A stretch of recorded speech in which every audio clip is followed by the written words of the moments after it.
there's a buzzing sound coming from the right front speaker here. So when it's in park, I don't hear anything, but as soon as I put it in reverse,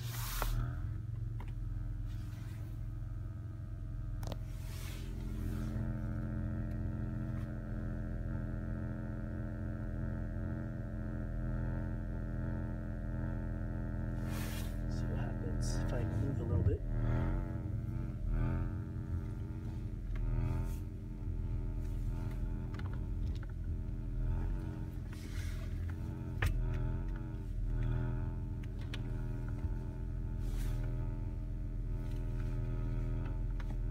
Now I'm putting in drive.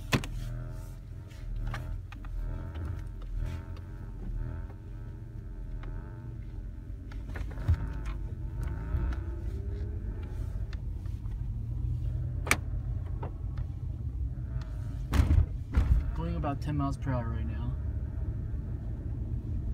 Seems like the sound goes away once I hit about 15.